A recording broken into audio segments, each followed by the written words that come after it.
विवेक उस डायरी को खोलकर निशा और सुहानी से कहता है, तो अब शुरू करें। निशा और सुहानी भी सस्पिशियस एक्सप्रेशन के साथ हाँ में अपना सर हिला देती है। विवेक एक गहरी सांस लेते हुए उस डायरी का फर्स्ट पेज खोलकर उसे पढ़ना स्टार्ट करता है। डियर सीबी, बेटा, जब तुम ये डायरी पढ़ रही होगी तब मैं तुम्हारे साथ नहीं होंगी। मुझे डर है कि जब तुम इस डायरी को समझने के लायक होगी तब तक तुम यहाँ सरवाइव कर भी पाओगी या नहीं। मैं ये बातें तुम्हें खुद बताना चाहती थी, लेकिन अब वो मुझ पर ज्यादा हावी होने लगी है और उसने मुझे बेहद कमजोर कर दिया है। मैं नहीं जानती कि मैं कब तक जिंदा रह पाऊंगी। ये कहकर विवेक उस डायरी का अगला पेज पलटता है। सुहानी भीगी पलकों के साथ उस डायरी को ही देख रही थी और निशा सुहानी के हाथ को थामे हुए उसे संभालने की कोशिश कर रही थी। विवेक उस डायरी को आगे पढ़ते हुए कहता है, बचपन से मैंने कुछ अलग ही एक्सपीरियंस फेस किए हैं और यही एक्सपीरियंस मेरी माँ और तुम्हारी नानी को भी हुए थे। मैं शुरू से शुरू करती हूँ। जब से मुझे चीजें याद हैं तब से मैं अपनी माँ और बाबा के साथ देहरादून में रहती थी। जब मैं 5 साल की थी तभी तुम्हारी नानी इस दुनिया से चली गई थी। उनके जाने के बाद मेरे बाबा ने दूसरी शादी कर ली थी। तब मैं बहुत छोटी थी, इसलिए मुझे कुछ पता ही नहीं चला कि माँ के साथ क्या हुआ था और उनकी जान कैसे गई। बाबा और मेरी दूसरी माँ ने भी मुझसे कई सारी बातें छुपा कर रखी थी। मेरे साथ बचपन से एक और अजीब सी चीज होते आ रही थी। जब से मैंने होश संभाला था मुझे हर रात एक डरावना सपना आता था। सपने में मैं देखती थी कि मेरे घर के छत से कोई अजीब सी डरावनी चीज बाहर आ रही है। फिर वो चीज वहां से निकलकर बड़ी तेजी से मेरे सामने आ जाती थी। वो सपना इतना ज्यादा सच्चा लगता था कि मुझे समझ ही नहीं आता था कि वो सपना है या फिर एक सच। हर बार जब वो मुझ पर हमला करता था मुझे लगता था कि आज वो मुझे मार ही देगा, लेकिन ऐसा कभी भी नहीं हुआ। इसी तरह कई साल बीत गया और मैं बड़ी हो गई। कुछ सालों बाद तुम्हारे पापा महेश सक्सेना किसी काम से देहरादून आए थे। इसी दौरान मेरी मुलाकात उनसे हुई और हमने शादी कर ली। शादी के बाद मैं देहरादून छोड़कर महेश के साथ शिमला आ गई। शादी के बाद मेरी लाइफ में सब कुछ बदल गया था, लेकिन तब भी उस डरावने सपने ने मेरा पीछा नहीं छोड़ा। महेश ने इसके लिए कई साइकियाट्रिस्ट से बात की, लेकिन उससे भी कोई फायदा नहीं हुआ। हमारी शादी के बाद महेश चाहते थे कि हम एक नया घर लेकर वहाँ शिफ्ट हो जाएं और इसके लिए हमने घर ढूंढना शुरू किया। हमने कई घर तो देखे, लेकिन मुझे कुछ भी पसंद नहीं आ रहा था। फिर एक रात हम पुराने रोड से गुजर रहे थे। जैसे ही हमारी गाड़ी उस विशिंग वेल के पास वाले रोड से गुजरी, पता नहीं मुझे क्या हुआ, मैंने महेश से फौरन गाड़ी रोकने के लिए कह दिया। महेश को कुछ भी समझ में नहीं आ रहा था और उन्होंने गाड़ी रोक दी। मैं कार से बाहर निकल गई और मेरे कदम अपने आप विशिंग वेल की तरफ बढ़ने लगे। पता नहीं क्यों, लेकिन मैं उस कुएं की तरफ खींची चली जा रही थी। मैं उस कुएं की तरफ बढ़ ही रही थी, तभी महेश ने पीछे से मेरा हाथ पकड़कर मुझे रोक लिया। महेश के रोकने पर मेरा ध्यान टूटा और मैं हैरानी से महेश की ओर देखने लगी। महेश ने मुझसे कहा, इस वक्त ये जगह सेफ नहीं है। अगर तुम्हें ये जगह देखनी ही है तो कल हम यहाँ सुबह आ जाएंगे। मैंने महेश से पूछा, ये जगह सेफ क्यों नहीं है? महेश ने मुझे समझाते हुए कहा, क्योंकि ये जगह सुनसान है। इस वक्त कोई भी यहाँ आकर हमें नुकसान पहुंचा सकता है। कुछ पल रुककर महेश ने मुस्कुराते हुए आगे कहा, और वैसे भी मैंने सुना है कि उस कुएं में किसी आत्मा को कैद किया गया है। अगर वो बाहर निकल गई तो? ये कहकर महेश हंसने लगे थे। उन्हें इन सब बातों में बिल्कुल भी भरोसा नहीं था और मैं भी इसके बारे में ज्यादा नहीं सोचती थी। हम बात कर ही रहे थे तभी मेरी नजर कुएं के पास वाले बंगले पर पड़ी। रात होने की वजह से वो बंगला मुझे ठीक से दिखाई नहीं दे रहा था, लेकिन पहली ही नजर में वो बंगला मुझे बेहद पसंद आ गया। मैंने महेश से वही बंगला खरीदने के लिए कहा। पहले तो उन्होंने साफ मना कर दिया, लेकिन मेरे जीत करने पर वो मान गए। कुछ ही महीने में उस बंगले का रिनोवेशन हो गया और हम वहां शिफ्ट हो गए। वहां शिफ्ट होने के कुछ दिन के बाद मैं प्रेग्नेंट हो गई और मुझे वो डरावने सपने आने बंद हो गए जो मैं बचपन से देखती आ रही थी। मुझे समझ नहीं आया कि आखिर ये सब कैसे हुआ, लेकिन फिर भी मैं बेहद खुश थी। मुझे लगा कि तुम मेरा गुड लक हो, जिसके आने से मेरी लाइफ की सारी निगेटिविटी चली गई। लेकिन सच्चाई कुछ और ही थी। जब तुम छोटी थी तो अक्सर आधी रात को नींद से जागकर रोने लगती थी। तब मुझे लगा था कि ये सब नॉर्मल है, क्योंकि अक्सर कुछ बच्चों के साथ ऐसा होता है। ये सोचकर मैंने इस बात पर ज्यादा ध्यान नहीं दिया। पता नहीं क्यों, लेकिन हमेशा उस कुएं की तरफ अपने आप खींची चली जाती थी।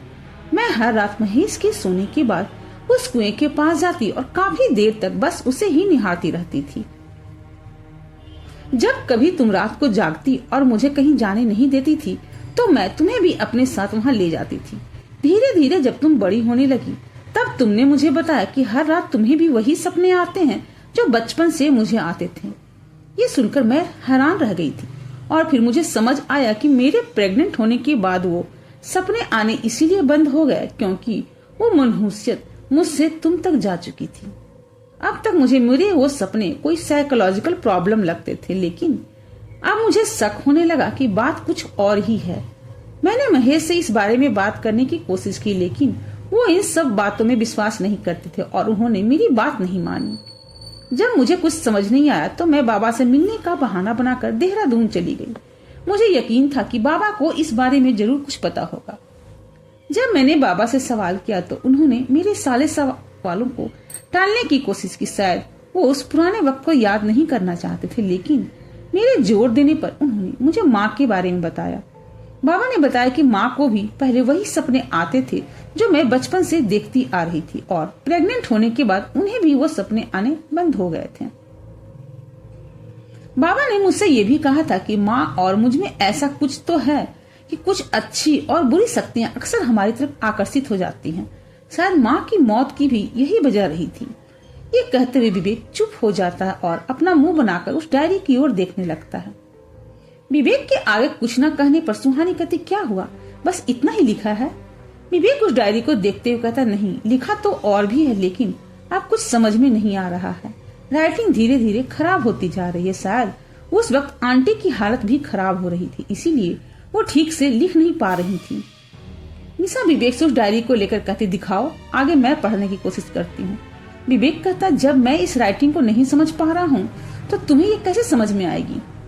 निशा उस डायरी को देखते हुए कहती, क्योंकि मेरी राइटिंग इससे भी बुरी बनती है। ये कहकर निशा सुहानी की तरफ देखती है और अपनी बात सुधारते हुए कहती, सुहानी, मैं सिर्फ बता रही हूँ, मैं आंटी की राइटिंग की बुराई नहीं कर रही।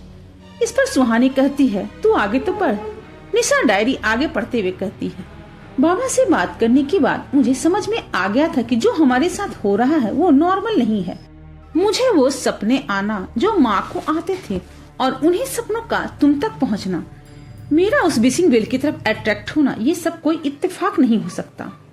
वक्त के साथ तुम्हें वो सपने और भी ज्यादा परेशान करने लगे थे। हमारी तरह तुम्हें भी ऐसा लगता था जैसे वो सपना नहीं बल्कि सच है। मैंने महेश को कई बार समझाने की कोशिश की कि तुम्हारे साथ कुछ गलत हो रहा है और हमें इस बारे में जानने वाले किसी इंसान की मदद लेनी चाहिए। शायद महेश इसके लिए मान भी जाते, लेकिन उनके बॉडीगार्ड राघव ने उन्हें कन्विंस कर लिया कि ऐसा कुछ भी नहीं है। एक रात मैं यही सब सोचते हुए छत पर घूम रही थी, तभी मैंने उस कुएं के पास कुछ देखा। वहां एक आदमी एक 10 से 11 साल के लड़के को लेकर आया था और उनके साथ कोई औरत भी थी। उन्हें देखकर ऐसा लग रहा था जैसे वो कोई पूजा कर रहे थे। ये देखकर मैं घर से बाहर आ गई और एक पेड़ की आड़ में जो भी हो रहा था उसे देखने लगी। मैंने देखा वो तीनों एक कुएं के पास बैठे थे और किसी तरह का हवन कर रहे थे। कुछ देर के बाद उस कुएं से एक काला साया निकलकर बाहर आ गया। वो बच्चा ये सब देखकर बहुत डर गया था और जोर जोर से रो रहा था। कुछ ही देर में वो तीनों वहां से चले गए और वो साया उस कुएं के आसपास ही घूमता रहा। जो मेरी आंखों के सामने हो रहा था मुझे उस पर यकीन भी नहीं हुआ। सबके वहां से जाने के बाद जैसे ही मैं पीछे मुड़ी, मेरी सांसें जैसे कि रुक सी गई। वो साया मेरे ठीक सामने खड़ा था और उसके बाद क्या हुआ मुझे कुछ भी याद नहीं था। अगली सुबह मेरी नींद हमारे घर के स्टोर रूम में खुली। मैंने देखा कि मैं जमीन पर पड़ी थी और मेरी साड़ी और मेरे हाथ खून से रंगे थे। ये सब देखकर मैं बहुत ज्यादा डर गई थी। मुझे कुछ भी समझ में नहीं आ रहा था कि मैं क्या करूं। कुछ देर के बाद मुझे पता चला कि उस कुएं के पास 2 लोगों की लाशें मिली हैं। उस दिन से ये अब रोज होने लगा था। अब वो साया मुझ पर हावी होकर अपना शिकार करता है।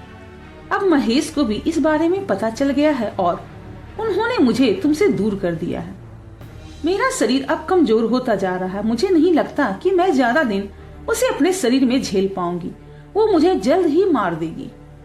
बेटा, मैं तुम्हें बताना चाहती हूँ कि जो सपने तुम देखती हो वो कोई इत्तेफाक नहीं है।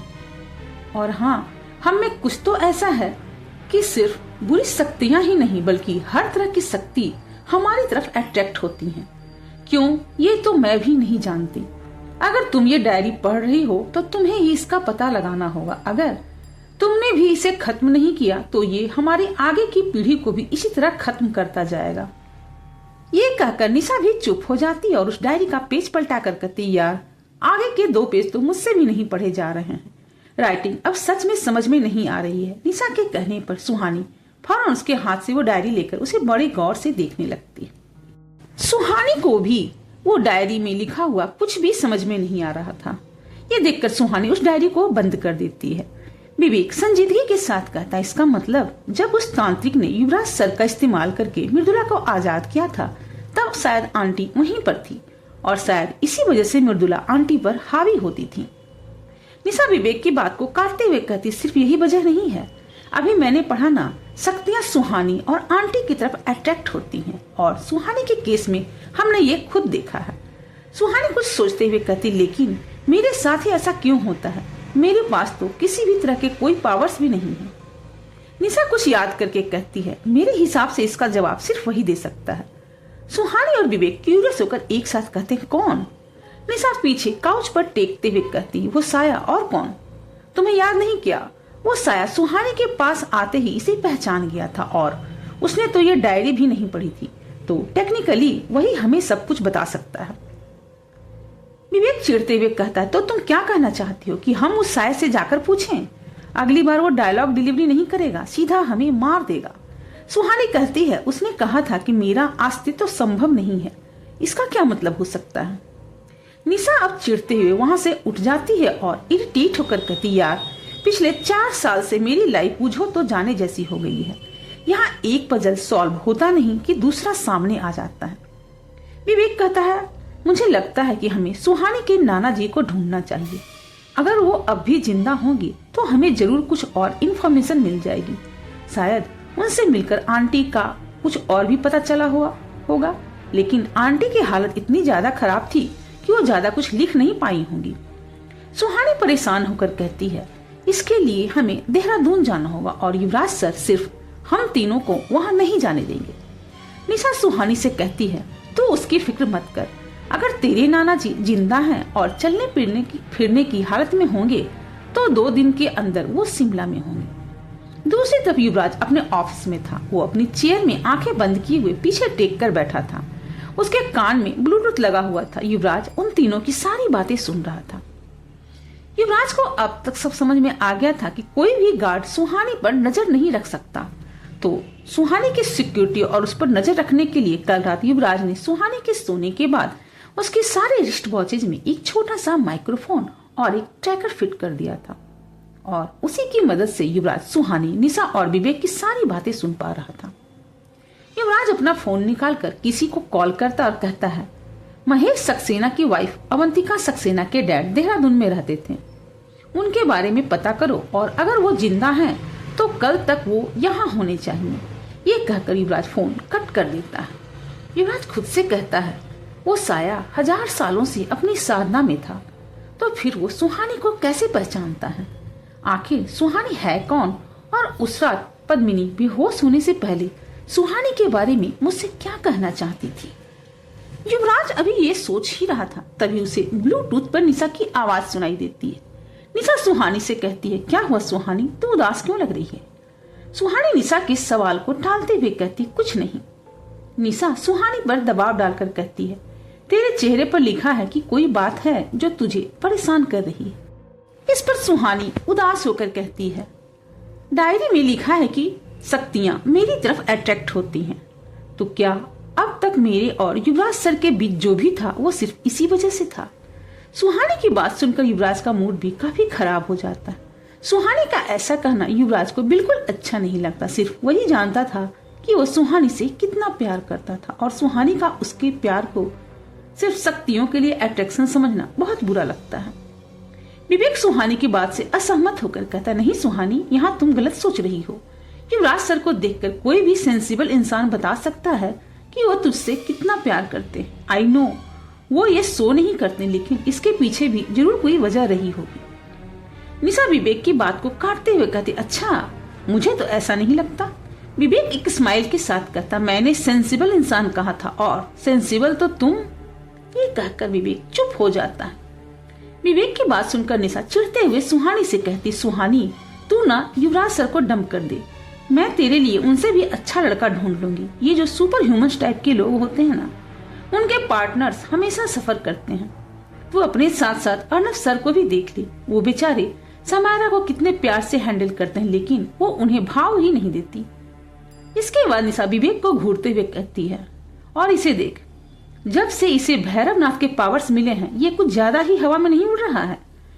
विवेक निशा से कहता है, शायद तुम भूल रही हो, इन्हीं पावर्स की हेल्प से पिछले 3 सालों से मैं तुम लोगों को प्रोटेक्ट कर रहा हूँ। निशा विवेक पर हंसते हुए कहती है, तुमने हमें प्रोटेक्ट कब किया? और शायद तुम भूल रहे हो कि उस रात विसिंग बेल के पास मैं वो कटार लेकर गई थी जिसकी वजह से तुम अभी जिंदा हो। और हाँ, उस रात सिंघानिया मेंशन के बाहर इतने पावर्स होने के बाद भी तुम उस मॉन्स्टर के सामने ढेर हो गए थे। फिर मैंने और सुहानी ने उसे फ्लैट कर दिया था। तो टेक्निकली तुम मुझे नहीं, मैं तुम्हें प्रोटेक्ट कर रही हूँ। निशा की बात सुनकर विवेक आगे कुछ नहीं कहता, क्योंकि वो जानता था कि निशा बिल्कुल सही कह रही थी।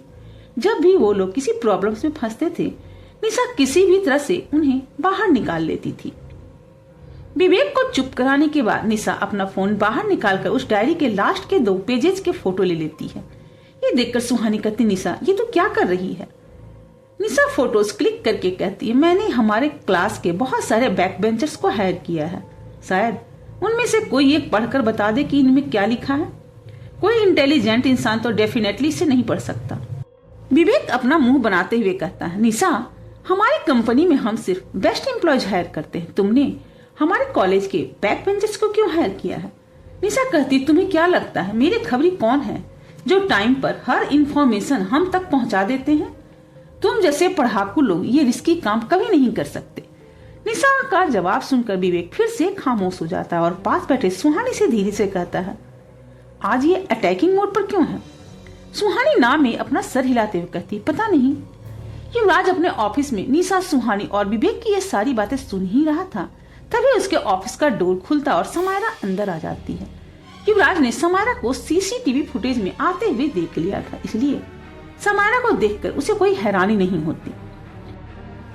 युवराज समायरा को सामने बैठने का इशारा करता है, लेकिन समायरा वहां नहीं बैठती। इससे पहले समायरा युवराज से कुछ कहती, युवराज उससे कहता है, क्या तुमने कभी सुहानी पर किसी तरह की नेगेटिव एनर्जी महसूस की है? युवराज का सवाल सुनकर समायरा चौंकते हुए कहती है, तुम कहना क्या चाहते हो? समायरा के सवाल पर युवराज उसे वो सारी बातें बता देता है जो कुछ देर पहले उसने सुना हुआ था। युवराज की बात सुनकर समायरा कुछ सोचने लगती है और कहती कुछ भी नहीं है। युवराज अब समायरा को ही देख रहा था। कुछ देर सोचने के बाद समायरा कहती है, जो भी तुम कह रहे हो अगर वो सच है तो सुहानी पर जरूर किसी तरह की नकारात्मक ऊर्जा का प्रभाव है, लेकिन अभी मैं ये बात पूरे यकीन के साथ नहीं कह सकती। युवराज कहता है, क्या मतलब? समायरा आगे कहती है, ये पता करने के लिए मुझे एक अनुष्ठान करना होगा जिसमें खुद सुहानी को बैठना होगा और इस वक्त वो हमसे नाराज है, वो हमारी कोई बात नहीं मानेगी। युवराज कहता है, क्या कोई दूसरा तरीका नहीं है? समायरा कहती है, नहीं, अगर बात किसी और की हो तो मैं सिर्फ उसे छूकर ही उसके बारे में बहुत कुछ बता सकती हूँ, लेकिन सुहानी की बात अलग है, उसमें कुछ तो अलग बात है। मैं कभी भी उसकी एनर्जी को समझ नहीं पाती। ये सब पता करने के लिए वो अनुष्ठान ही एक रास्ता है। तुम्हें इसके लिए सुहानी को मनाना होगा, क्योंकि अगर तुम्हारा डर सच है तो वो चीज बहुत ज्यादा खतरनाक भी हो सकती है। समायरा के जवाब देने के कुछ देर के बाद उस कमरे में खामोशी छा जाती है। कुछ देर के बाद युवराज कहता है, तुम यहाँ किस लिए आई थी? युवराज का सवाल सुनकर समायरा को जैसे कुछ याद आता है और वो कहती है, उस रात के बाद क्या तुमने कभी पद्मिनी को देखा? समायरा का सवाल सुनकर युवराज चौंक जाता है, लेकिन वो शांत भाव से कहता है, तुम ये क्यों पूछ रही हो? समायरा जवाब देती, क्योंकि मैं उसे ढूंढ रही हूँ। युवराज कहता, और वो क्यों? समायरा युवराज से अपनी नजरें फेरते हुए कहती है, मुझे लगता है कि हमें उसकी जरूरत पड़ेगी। समायरा युवराज को पूरी बात नहीं बताती कि वो पद्मिनी को क्यों ढूंढ रही है, और युवराज भी ये बात समझ जाता है। युवराज कहता है, मैं भी उसे ही ढूंढ रहा हूँ, जब वो मुझे मिलेगी तो तुम्हें बता दूंगा। युवराज भी समायरा को नहीं बताता कि पद्मिनी उसके पास है, क्योंकि वो बिना वजह जाने किसी से भी पद्मिनी के बारे में कुछ भी शेयर नहीं कर सकता था। युवराज के ऐसा कहने पर समायरा बिना कुछ कहे वहां से चली जाती है। समायरा के बाहर जाने के बाद रॉबिन युवराज के ऑफिस के अंदर आता है। अंदर आते ही रॉबिन कहता, सर, उस इंसान का पता चल गया है जिसने उस दिन सुहानी मैडम को किडनैप करने की कोशिश की थी। युवराज कोल्ड एक्सप्रेशन के साथ कहता है, तुमने ये कुछ ज्यादा ही जल्दी पता नहीं लगा लिया। रॉबिन घबराते हुए कहता, सर, वो लोग बहुत चालाक थे। उन्होंने 3 बार गलत आदमी का नाम लेकर हमें उलझा दिया था। बड़ी मुश्किल से हमने पता किया कि इन सब के पीछे कौन है। युवराज थोड़े गुस्से में कहता है, कौन है वो? रॉबिन अपना सर झुकाए हुए जवाब देता है, विक्रम राठौर। रॉबिन का जवाब सुनकर युवराज का गुस्सा अचानक से बढ़ जाता है और वो फौरन उठकर अपने ऑफिस से बाहर चला जाता है।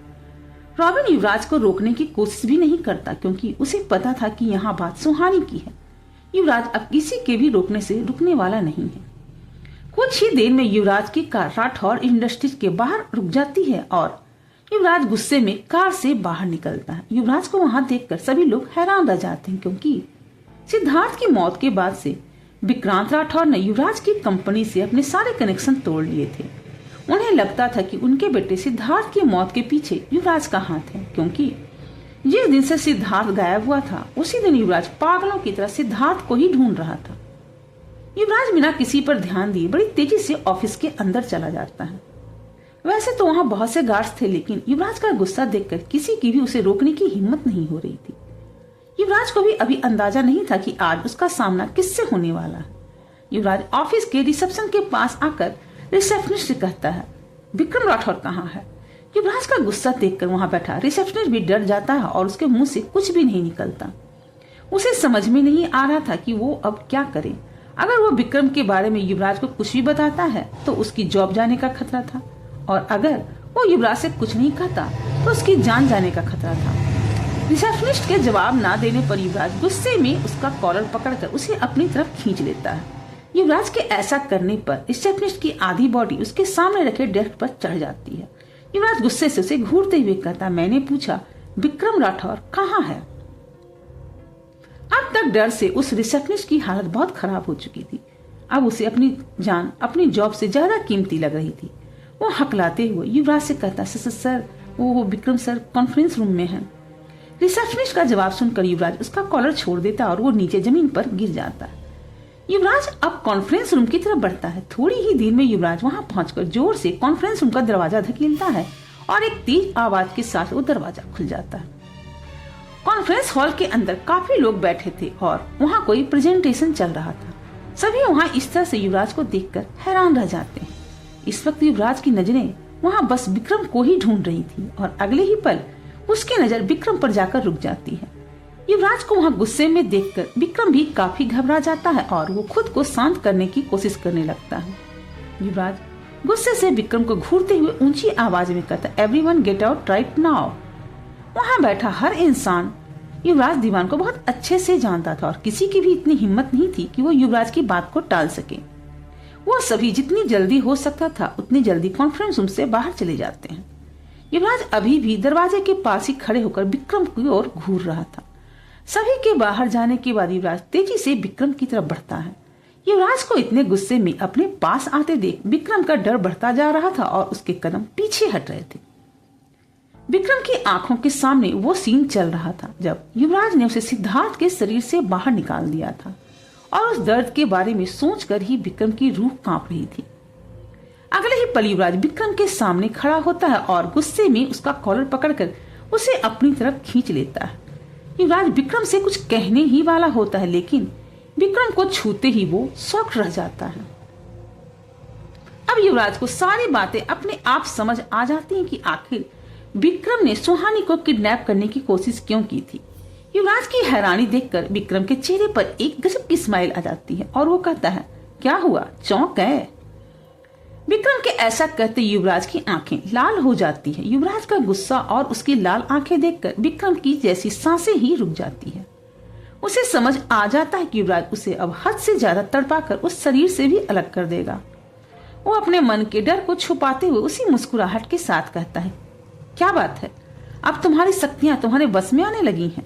लगता है ये सुहानी के साथ होने का असर है। एक बार फिर से विक्रम की बात सुनकर युवराज हैरान रह जाता है। उसे समझ नहीं आ रहा था कि विक्रम ये कैसे जानता है कि सुहानी का युवराज की शक्तियों पर असर होता है। दूसरी तरफ विक्रम आज युवराज का शिकार नहीं बनना चाहता था, इसीलिए वो युवराज को डाइवर्ट करने की पूरी कोशिश कर रहा था और वो इसमें कामयाब भी हो रहा था। युवराज विक्रम को घूरते हुए कहता है, ये सब तुम कैसे जानते हो? विक्रम एक डेविल स्माइल के साथ युवराज के कान के पास आकर कहता है, मैं तुम्हारी बीबी के बारे में वो बातें भी जानता हूँ जो तुम तो क्या वो खुद भी नहीं जानती। विक्रम के ऐसा कहने पर युवराज का गुस्सा 7वें आसमान पर चला जाता है। युवराज कहता है, अब इस शरीर में भी तेरा वक्त खत्म हो गया है। इससे पहले कि युवराज आगे कुछ कर पाता, विक्रम बौखलाहट के साथ कहता है, इस वक्त सुहानी पर मुझसे भी बड़ा खतरा है। मुझे लगता है कि तुम्हें पहले उस पर ध्यान देना चाहिए। कहीं ऐसा ना हो कि तुम मुझे ही देखते रह जाओ और सुहानी को। विक्रम अभी इतना ही कह पाया था, तभी युवराज उसके चेहरे पर एक जोरदार पंच मार देता है। युवराज ने अभी भी एक हाथ से विक्रम का कॉलर पकड़ा हुआ था, जिसकी वजह से विक्रम नीचे नहीं गिरता। युवराज बौखलाहट के साथ कहता है, कौन सा खतरा? विक्रम आगे कहता है, वही खतरा जो बचपन से सुहानी के साथ है, जो अब तक उसके सपने में था लेकिन अब हकीकत बनकर सामने आने वाला है। विक्रम का जवाब सुनकर युवराज को पूरा यकीन हो जाता है कि वो सुहानी के उस सपने के बारे में जरूर कुछ जानता है, लेकिन उसे समझ नहीं आ रहा था कि ऐसा कैसे हो सकता है। युवराज विक्रम पर अपनी पकड़ कसते हुए कहता है, ये सब तुम कैसे जानते हो? विक्रम जवाब देता है, तुम शायद भूल रहे हो कि मैं एक तांत्रिक हूँ। विक्रम साफ देख पा रहा था कि युवराज अब उसकी बातों में आ रहा है। युवराज कहता, और क्या जानते हो इस बारे में? विक्रम का युवराज की मदद करने का कोई मूड नहीं था, वो बस किसी तरह से उससे बचना चाहता था। विक्रम आगे कहता है, इस वक्त मैं सिर्फ इतना ही जानता हूँ। विक्रम का जवाब सुनकर युवराज डेविल स्माइल के साथ कहता है, फिर तो मुझे तुम्हें अभी ही खत्म कर देना चाहिए। युवराज के ऐसा कहते ही विक्रम डर से कांपने लगता है। वो बौखलाहट के साथ कहता है, मैं अभी ये सभी नहीं जानता, लेकिन मैं पता लगाने की कोशिश कर सकता हूँ। युवराज उस पर शक करते हुए कहता, अच्छा? विक्रम डरते हुए कहता, हाँ हाँ बिल्कुल, अगर सुहानी को बचाने के लिए मैं तुम्हारी 1% भी मदद कर सकता हूँ तो तुम्हें मुझे छोड़ देना चाहिए। वैसे भी तुम मुझे कभी भी मार सकते हो, लेकिन अभी तुम्हारे लिए मुझे मारने से जरूरी सुहानी को बचाना होना चाहिए। विक्रम के ऐसा कहने पर युवराज उसे छोड़ देता है, लेकिन इसलिए नहीं कि उसे विक्रम से किसी मदद की उम्मीद थी, बल्कि इसलिए क्योंकि वो गुस्से में दिन दहाड़े विक्रम के ऑफिस आ गया था और अगर युवराज विक्रम को वहीं मार देता तो उसके लिए प्रॉब्लम खड़ी हो सकती थी। युवराज के सामने पहले ही इतने सारे प्रॉब्लम्स थी कि वो अब नई मुसीबत मोल नहीं ले सकता था। युवराज विक्रम का कॉलर एक झटके से छोड़कर वहां से जाने लगता है। युवराज के ऐसा करने पर विक्रम का बैलेंस बिगड़ जाता है और वो लड़खड़ाने लगता है, लेकिन कुछ ही पलों में वो खुद को संभाल लेता है। युवराज को जाते देख विक्रम के चेहरे पर एक डेविल स्माइल आ जाती है और उसके दिमाग में युवराज को परेशान करने का एक और आइडिया आता है। विक्रम कहता है, मुझे लगता है कि एक और बात है जो तुम्हें अपनी वाइफ के बारे में पता होनी चाहिए। विक्रम की बात सुनकर युवराज के कदम वहीं पर रुक जाते हैं, लेकिन वो पीछे नहीं मुड़ता। विक्रम आगे कहता है, जिस रात सुहानी को ढूंढने के लिए तुमने पूरी शिमला एक कर दी थी, उस रात वो किसी लड़के के साथ जंगल में घूम रही थी और वो लड़का उसका बेस्ट फ्रेंड विवेक नहीं था। ये सुनकर युवराज गुस्से में अपनी मुट्ठी बांध लेता है। ये देखकर विक्रम के चेहरे पर स्माइल आ जाती है। युवराज बिना कुछ कहे वहां से चला जाता है। युवराज के जाने के बाद विक्रम खुद से कहता है, अब मुझे इस मामले को बस दूर से देखना है। पहले तुम और वो आपस में निपट लो, फिर जो जीतेगा उसे मैं देख लूंगा, क्योंकि सुहानी का क्या है और उसका इस्तेमाल कैसे करना है वो सिर्फ मैं ही जानता हूँ। शाम हो चुकी थी। युवराज अपने घर के उसी कमरे में बैठा हुआ था जहाँ पद्मिनी थी। पद्मिनी बेड पर बेहोश लेटी थी और युवराज चेयर पर बैठे उसे देखते हुए कुछ सोच रहा था। युवराज खुद से सवाल करता है, समारा पद्मिनी को आखिर क्यों ढूंढ रही थी? क्या मुझे उसे पद्मिनी के बारे में बता देना चाहिए? लेकिन पद्मिनी ने उस रात खुद उसे सबसे दूर रखने के लिए कहा था। युवराज फ्रस्ट्रेटेड होकर उठते हुए कहता, ओह गॉड, उस रात पद्मिनी मुझसे क्या कहना चाहती थी? सिर्फ उसकी आधी बात सुनकर मैंने अपनी लाइफ के इतने इम्पोर्टेंट फैसले ले लिए हैं। युवराज यही सब सोचते हुए उस कमरे में इधर से उधर वॉक कर रहा था। तभी अचानक से उसके कदम रुक जाते हैं और उसका चेहरा बिल्कुल शांत हो जाता है। उसे देखकर ऐसा लग रहा था जैसे उसके दिमाग में कोई बात क्लिक हुई हो। युवराज फौरन अपना मोबाइल निकालकर उसमें कुछ ढूंढने लगता है। कुछ ही देर में उसके फोन में सुबह का सीसीटीवी फुटेज चलने लगता है। युवराज देखता है कि सुहानी, निशा और विवेक एक साथ दीवान विला से बाहर जा रहे थे और अचानक से निशा के कदम वहीं रुक जाते हैं। सुहानी और विवेक के पूछने पर निशा कहती है कि उसे उस कमरे से एक आवाज सुनाई दे रही है जहां युवराज ने पद्मिनी को रखा था, लेकिन वही आवाज विवेक और सुहानी नहीं सुन पा रहे थे। ये देखकर युवराज को कुछ दिन पहले का एक इंसिडेंट याद आता है जब उसे निशा शुभ्रा के रूम के दरवाजे के बाहर मिली थी और युवराज के पूछने पर निशा ने तब भी कहा था कि उसे उस कमरे के अंदर से कुछ अजीब सी आवाज सुनाई दे रही है। ये सोचते युवराज हैरानी से पद्मिनी की तरफ देखता है जो अब भी आंखें बंद किए बेड पर लेटी थी। युवराज पद्मिनी को देखते हुए खुद से कहता है, ये इत्तेफाक नहीं हो सकता। 2 बार निशा को इस रूम से आवाजें सुनाई देना, कुछ तो अजीब है। युवराज पद्मिनी के पास जाकर बैठ जाता है और उसके सर पर अपना हाथ रखकर अपनी आंखें बंद कर लेता है। युवराज के ऐसा करने पर उसके हाथ से एक लाल रोशनी निकलती है जो पद्मिनी की फॉरहेड पर पड़ रही थी। कुछ देर के बाद युवराज अपनी आंखें खोलकर उसका हाथ हटा देता है और कहता है, अभी भी पद्मिनी अपने होश में नहीं है। कुछ सोचते हुए युवराज आगे कहता है, कहीं पद्मिनी इस हालत में भी कुछ कहना तो नहीं चाह रही है, और अगर ऐसा कुछ है भी तो फिर उसने इस काम के लिए निशा को ही क्यों चुना है। दूसरी तरफ सुहानी, निशा और विवेक आपस में बात करते हुए दीवान विला के अंदर आ जाते हैं। वो तीनों अभी उस चीज के बारे में बात कर रहे थे जो चीज अब सुहानी को सपने में दिखने लगी है। निशा अंदर जाते हुए कहती, सुहानी मुझे एक बात समझ में नहीं आ रही। विवेक मजाक में निशा को छेड़ते हुए कहता, हाँ तुम्हें समझ में ही क्या आता है। विवेक की बात सुनकर निशा उसे गुस्से से घूरने लगती है। ये देखकर विवेक हंसते हुए कहता, ओके आई एम सॉरी, मैं मजाक कर रहा था। इसके बाद विवेक निशा के कंधे पर हाथ डालते हुए कहता, बताओ तुम्हें क्या समझ में नहीं आ रहा है।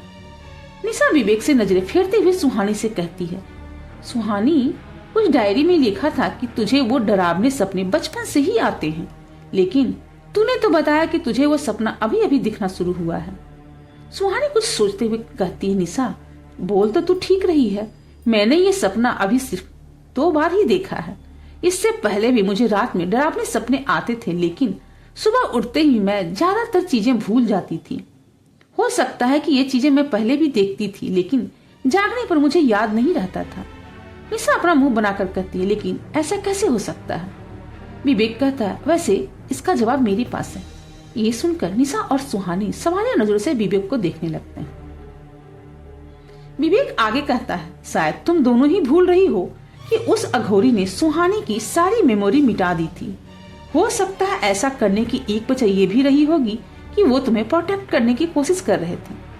सुहानी इरिटेट होकर कहती है, अब तो मुझे उन लोगों पर ही सबसे ज्यादा गुस्सा आने लगा है जिन्होंने मुझे प्रोटेक्ट करने की कोशिश की है, क्योंकि सबसे ज्यादा मेरी बैंड उन्हीं लोगों ने बजाई है। विवेक कहता, ये बात तो सही है। वो तीनों ये बातें कर ही रहे थे, तभी वो देखते हैं कि युवराज शुभ्रा के रूम से निकलकर बाहर आता है। युवराज को नहीं पता था कि सुहानी, निशा और विवेक वहीं पर हैं। उन तीनों को देखकर युवराज थोड़ा चौंक जाता है, लेकिन अपने चेहरे पर बिना कोई एक्सप्रेशन लाए वो अपने रूम की तरफ बढ़ जाता है। युवराज की आंखों को देखकर सुहानी को उस पर कुछ शक होता है और वो सोचने लगती है। ये देखकर विवेक कहता है, अब तुम किन ख्यालों में चली गई। सुहानी शुभ्रा के रूम की तरफ देखते हुए कहती है, मुझे लगता है कि सुबह निशा के कान नहीं बज रहे थे।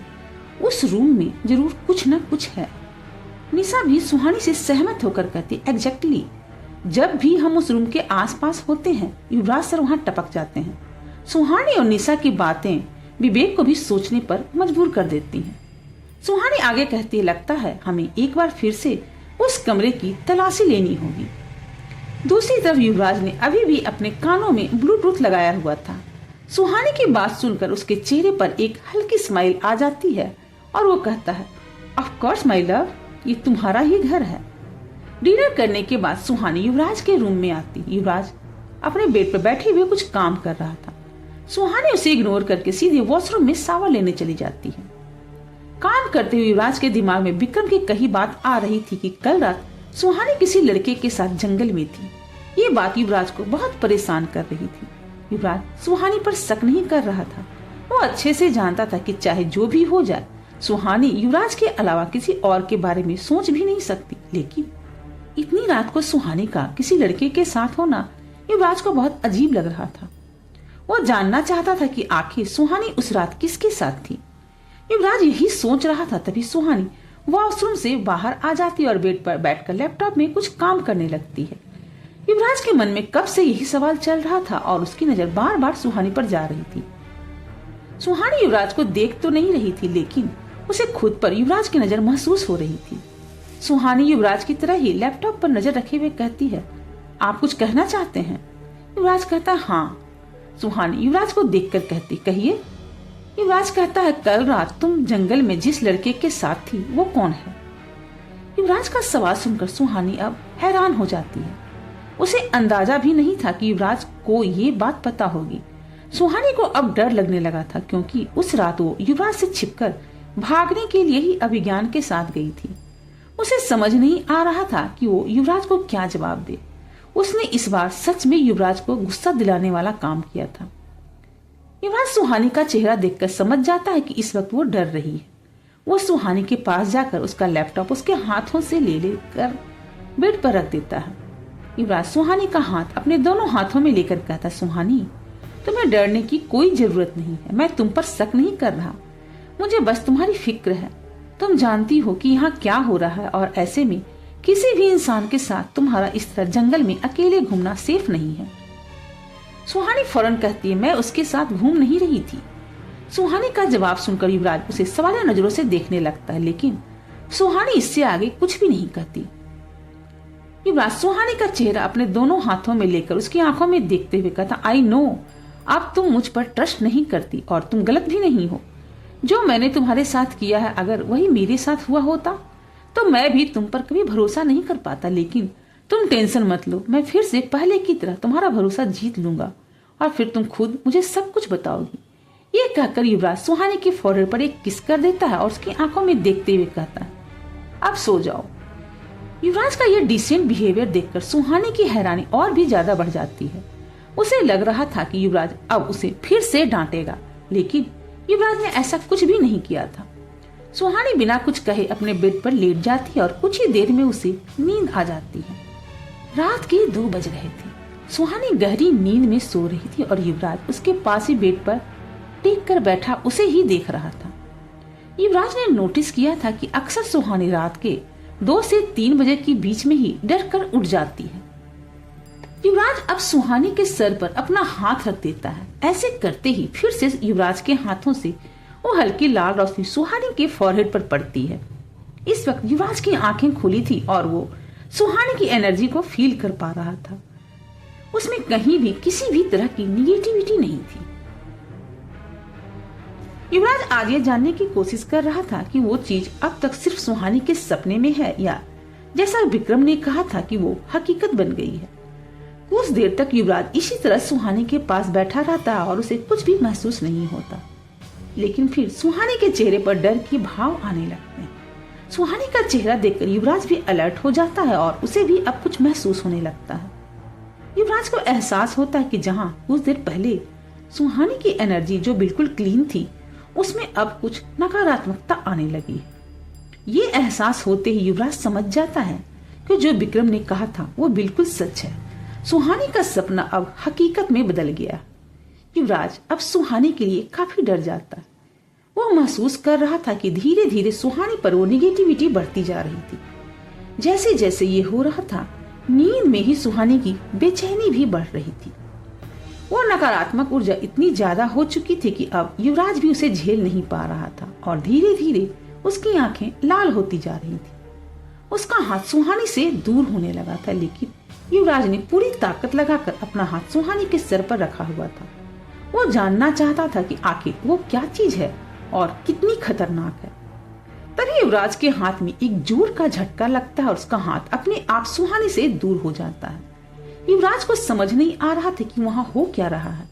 अब उसे वहां उसके और सुहानी के अलावा किसी और की भी प्रेजेंस महसूस हो रही थी, लेकिन युवराज कुछ भी देख नहीं पा रहा था।